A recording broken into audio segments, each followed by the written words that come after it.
नमस्कार दोस्तों, stock market studies में फिर से एक बार आपको बहुत बहुत स्वागत है।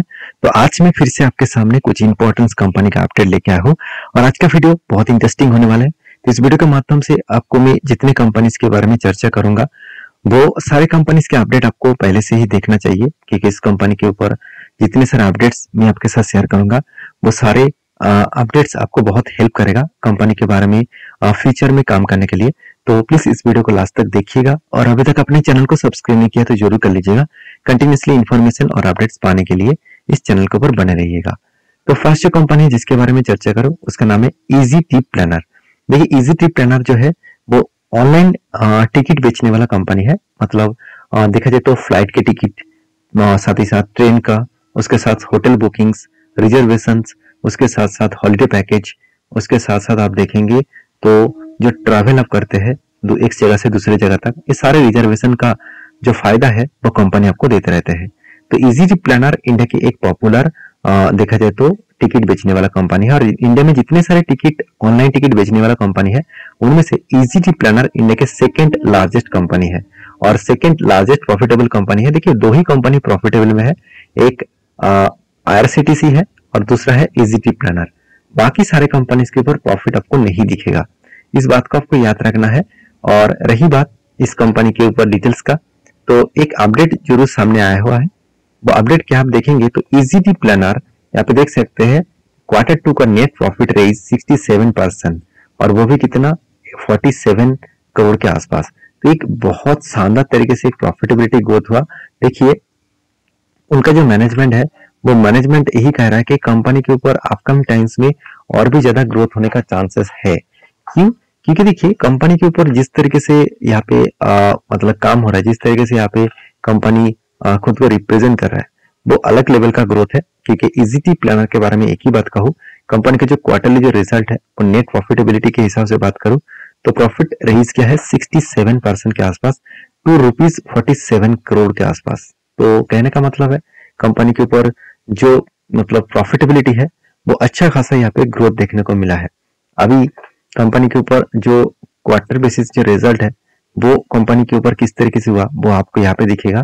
देखिए, 104 करोड़ से बढ़ के हो चुके 120 करोड़ के आसपास और उसी हिसाब से एक्सपेंस को भी देखिए कंपनी अच्छा खासा कंट्रोल में रखे और कंटिन्यूसली कंपनी एक्सपेंस को कंट्रोल किया और जिसके चलते कंपनी का ऑपरेटिंग प्रॉफिट मार्जिन जो 37 पिछली बार था वो बढ़ के हो चुके 56%। इसका मतलब कंपनी क्वार्टर को भी बीट किया और ईयर ऑफ ईयर बेसिस को भी कंपनी बीट कर पाए। अभी सबसे इंपॉर्टेंट पॉइंट क्या है, कंपनी के ऊपर जो नेट प्रॉफिट है, नेट प्रॉफिट मतलब 31 करोड़ से बढ़ के हो चुके कितना 51 करोड़।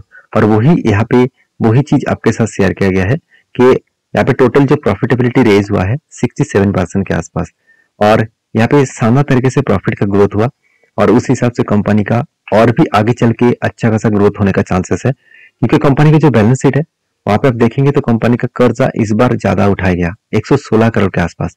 यहाँ पे क्वेश्चन आएगा कि इतना पैसा क्यों उठाया गया और किस बेसिस में उठाया गया। अब ध्यान से देखेंगे तो कंपनी लॉन्ग टर्म के लिए कोई भी कर्जा नहीं लिया, शॉर्ट टर्म के ऊपर कंपनी कर्जा उठाया। अभी शॉर्ट टर्म के ऊपर कर्जा क्यों उठाया गया, क्योंकि कंपनी को बहुत बड़ा प्रोजेक्ट भी मिला। अगर प्रोजेक्ट के बारे में चर्चा करूं तो कंपनी इस बार 194 करोड़ के आसपास ट्रेड भी मिला। तो जब इतने बड़े ट्रेड मिला और उस ट्रेड कंपीट करने के लिए कंपनी के हाथ में जो पैसा है वो कुछ उतना ज्यादा नहीं है, तो कंपनी इसी बेसिस में यहाँ पे क्या क्या कर्जा का उठा लिया। तो कहने का मतलब है कंपनी के ऊपर जो सेल्स का ग्रोथ है वो कुछ इस तरीके से दिखे, प्रॉफिट का ग्रोथ है वो भी कुछ इस तरीके से दिखा और बाकी रिटर्न ऑफ इक्विटी भी कुछ इस तरीके से देखने को मिले। अभी कंपनीज के ऊपर जो जो सारे पॉइंट्स है वो मैं आपके साथ इसलिए शेयर कर रहा हूँ क्योंकि हर दिशा में देखा है तो कंपनी के ऊपर प्रॉफिटेबिलिटी अच्छा खासा ग्रोथ हुआ है। अब एज ए इन्वेस्टर, प्रोमोटर से लेकर एफआईएसडीएस पब्लिक हर किसी डेटा के बारे में बात करूँ तो इंस्टीट्यूशन उतना ज्यादा भरोसा नहीं करते हैं क्योंकि कंपनी बहुत छोटा है और रिक्स की कंपनी भी है। ऐसे नहीं कहूंगा कि रिक्स नहीं है, क्योंकि कंपनी जिस प्लेटफॉर्म के ऊपर काम कर रहा है वो प्लेटफॉर्म का ग्रोथ तो होगा। अभी कोई नया कोई ऑप्शन अगर ऑन हो जाए, अगर गवर्नमेंट बोल दिए कि चलो मेरे रेलवे कंपनी के ऊपर सिर्फ आईआरसीटीसी के माध्यम से आपको टिकट खरीदना होगा, बाकी आप कोई भी सेकंड पार्टी से मतलब थर्ड पार्टी से आप टिकट बुकिंग नहीं कर पाएंगे, तो इस तरीके से कंपनी का हालत खराब हो जाएगा। क्योंकि इसका ज्यादा से ज्यादा बिजनेस ऑनलाइन टिकट के माध्यम से होते हैं और वो भी रेल टिकट के माध्यम से और भी अदर्स सेक्टर के हिसाब से। तो इस तरीके से सोचकर आपको काम करना पड़ेगा। और रही बात इस कंपनी के चार्ट पैटर्न, तो मैंने आपको पहले भी मेंशन किया था कि जिस तरीके से यहाँ पे एक सॉलिड एक रेजिस्टेंस फेस किया था, उसको फाइनली ब्रेकआउट भी किया, रिट्रेसमेंट भी किया और धीरे धीरे ऊपर भी जा रहा था। तो यहाँ पे रिवर्सल कहाँ से किया? रिवर्स किया कंपनी 200 डेज ईएमए को टच करके। इसका मतलब 200 डेज ईएमए इसका स्ट्रांगली एक रेजिस्टेंस है, उसको फेस किया, उसके बाद नीचे कंपनी आने का तैयारी कर रहा है। तो अभी देखा जाएगा क्या होने वाला है, क्योंकि मैं अभी जब तक इस कंपनी के ऊपर इस रेंज को ब्रेकआउट ना करे तब तक मैं कुछ डिसीजन नहीं लूंगा, क्योंकि मुझे लगता है यहाँ पे एक पैटर्न क्रिएट होगा, शोल्डर कम हेड, उसके बाद एक शोल्डर बनेगा और उसके बाद एक एंटी भी जरूर यहाँ पे लेने वाला हो। तो फिलहाल के लिए मैं इंतजार कर रहा हूँ उस मौके का। तो आपकी क्या राय है जरूर कमेंट्स करना। नेक्स्ट जो कंपनी जिसका नाम है बीएससी के बारे में जितने बात करूं उतना ही कम पड़ जाएगा, क्योंकि लगातार कंपनी आगे बढ़ रहा है, लगातार कंपनी ग्रोथ कर रहा है। और इसके पीछे में एक कारण भी आपको समझा था कि कंपनी जो डेरिवेटिव्स में जो चार्जेस लगाते थे वो चार्जेस बढ़ा चुके हैं। आप मान के चलिए 1 करोड़ आप टर्नओवर करेंगे अप टू 3 करोड़ तक, अगर 1 करोड़ से 3 करोड़ तक अगर आपका टर्नओवर हो तो आपको 3,500 रुपीज से भी ज्यादा आपको चार्जेस देना पड़ेगा एज ए मतलब बीएससी को। तो ट्रांजेक्शन जो चार्जेस है उसको 3,700 करोड़ 3,500 करोड़ देना पड़ेगा, जो पहले सिर्फ 700 रुपया देना पड़ता था। तो सोचिए कितना चार्जेस बढ़ा चुके हैं, और इस चार्जेस बढ़ाने के कारण कंपनी की जो प्रॉफिटेबिलिटी है वो भी ग्रोथ दिखने को मिलेगा। अभी क्वार्टरली रिजल्ट के बारे में बात करूं तो सेल्स का ग्रोथ लगातार बढ़ते चले गए, उस हिसाब से एक्सपेंस को भी कंपनी कंट्रोल में रखे और उस हिसाब से कंपनी का जो प्रॉफिटेबिलिटी है, नेट प्रॉफिट भी लगातार बढ़ते चला गया। अभी इस बार कंपनी के 118 करोड़ का प्रॉफिट हुआ। आप कहेंगे सर पिछले क्वार्टर को तो बीट नहीं कर पाया। देखिए पिछले क्वार्टर में एक्चुअली इतना प्रॉफिट हुआ ही नहीं था। एक्चुअली कंपनी का आधा से इनकम में एक्स्ट्रा बेनिफिट आ गया था, जिसके चलते ज्यादा प्रॉफिट देखने को मिला। अगर मैं आधा से इनकम को हटा देता हूँ तो देखिए 114 करोड़ का प्रॉफिट हुआ था, जो उससे पहले कंपनी 127 करोड़ का प्रॉफिट किए थे, और इस बार कितना 189 करोड़ के आसपास प्रॉफिट हुआ। तो इस बात को आपको देखना चाहिए कि सही में क्या कंपनी सही दिशा में जा रहा है क्या नहीं जा रहा है। तो कंपनी की जो ग्रोथ है वो ठीक ठाक ही है। अभी एज ए इन्वेस्टर प्रोमोटर से लेकर एफआईडीएस पब्लिक हर किसी के पास इन्वेस्टमेंट तो है। तो कंपनीज के ऊपर चलो मैं एक बार आपको दिखाई देता हूँ किसके पास कितना होल्डिंग्स है। अगर मैं यही चीज को यहाँ पे आपके सामने मेंशन करूँ तो आप देख सकते हैं प्रोमोटर के पास कोई होल्डिंग्स नहीं है, मगर एफआईडीएस के पास अच्छा खासा होल्डिंग्स आपको दिखेगा। अभी चार्ट पैटर्न्स के बारे में बात करूँ तो आप देख सकते हैं शोल्डर कम हेड बना, उसके बाद sorry cup with handle patterns बना और ब्रेकआउट भी हुए और शानदार तरीके से एक जर्नी देखने को मिला। अभी देखिए इस लंबा सा ब्रेकआउट होने के बाद एक लंबा जर्नी हुआ है। तो बहुत सारे दोस्तों ने मुझे कमेंट्स किया सर यहाँ पे तो ब्रेकआउट हुआ था तो क्या यहाँ पे एंट्री लेना चाहिए था। देखिए मैं इस तरीके से जब कंपनी एकदम हायर लेवल में होता है, इसके ऊपर कोई भी सपोर्ट रजिस्टर नहीं है और प्रीवियस हाई भी नहीं है, तो वहां पे थोड़ा सा रिस्क लग जाता है, क्योंकि यहाँ पे कहाँ से रिवर्सल करेंगे कहाँ से गिरेंगे कोई गारंटी नहीं होता। तो मैं तब तक वेट करता हूँ जब तक कोई बेस्ट मौका ना मिले जहाँ पे मुझे कन्विक्शन मिले जो हाँ यहाँ से कंपनी का रिवर्स होने का चांसेस है, तो वहां पे मैं जरूर एंट्री लेता हूँ। बाकी आपकी क्या राय है जरूर कमेंट्स करके बताना। नेक्स्ट जो कंपनी जिसके बारे में चर्चा करूँ उसका नाम है प्रिंस पाइप एंड फिटिंग्स। तो प्रिंस पाइप एंड फिटिंग्स के बारे में चर्चा करूँ तो इस कंपनी के ऊपर आपको फोकस होना चाहिए, क्योंकि कंपनी अभी बहुत छोटा है, पाइप्स बेचने वाला कंपनी है पीवीसी पाइप, और इसका कंपनी का मार्केट कैप 7,800 करोड़ के आसपास है।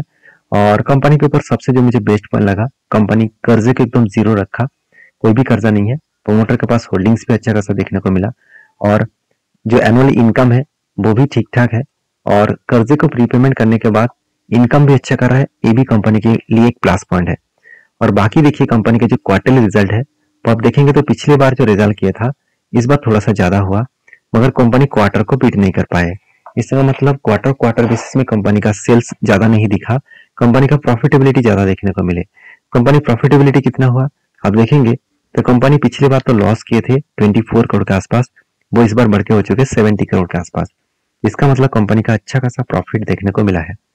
तो यही बात को मतलब देखते हुए मैं एक ही बात कहूंगा कि कंपनी के अपकमिंग टाइम्स में अच्छा खासा ग्रोथ होने का चांसेस रहेंगे, क्योंकि कंपनी का सेल्स रिजर्व सब कुछ यहाँ पे बढ़ता हुआ देखने को मिले और बोरिंग्स भी कम होता देखने को मिले, और कंपनी के ऊपर जो फिक्स्ड एसेट है वो भी लगातार बढ़ते चले गए। अभी एज इन्वेस्टर प्रोमोटर से लेकर एफआईडीएस पब्लिक हर किसी के पास इस कंपनी का इन्वेस्टमेंट आपको देखने को मिल जाएगा। तो रही बात इस कंपनी के ऊपर, एक बहुत बड़ा अपडेट आया। कंपनी का प्रॉफिटेबिलिटी है जो है वो आप देख सकते हैं जंप हो चुके हैं 15%, क्योंकि कंपनी लॉस मेकिंग कंपनी, इस बार कंपनी प्रॉफिट में कन्वर्ट हो चुके हैं। तो पहले आपको दिखा चुका हूँ, जो लॉस मेकिंग कंपनी पिछले बार लॉस किए थे उसको कंपनी रिकवरी भी किए और अच्छा खासा प्रॉफिट भी किया, और जिसके चलते मुझे लगता है अपकमिंग टाइम्स में इस कंपनी का ग्रोथ और भी बढ़ने का चांसेस रहेगा।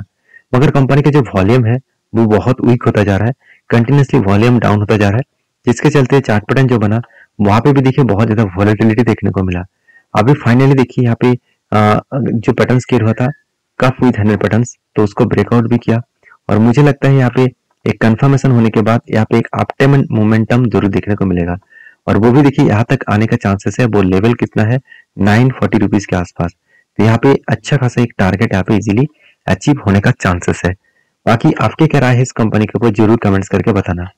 नेक्स्ट जो कंपनी जिसका नाम है प्रोक्टर एंड गैम्बल, जो एक फर्म देखा जाए तो एफएमसीजी कंपनी है, और इस कंपनी के बारे में बात करूं तो कंपनी के ऊपर एक बहुत बड़ा अपडेट आया, वो है डिविडेंड देने का, और 105 रुपए करके डिविडेंड कंपनी देने वाले है, और वो भी 17 तारीख को आपको डिविडेंड मिलेगा। ये था कुछ कंपनीज का अपडेट। वीडियो अच्छा लगे तो प्लीज लाइक करना, दोस्तों के साथ भी शेयर करना, और अभी तक आपने डीमेट अकाउंट ओपन नहीं किए तो जरूर कर सकते हैं, नीचे सारे लिंक्स अवेलेबल है। मिलते हैं नेक्स्ट वीडियो में, तब तक के लिए अच्छे से रहिए, अपने ख्याल रखिए, धन्यवाद।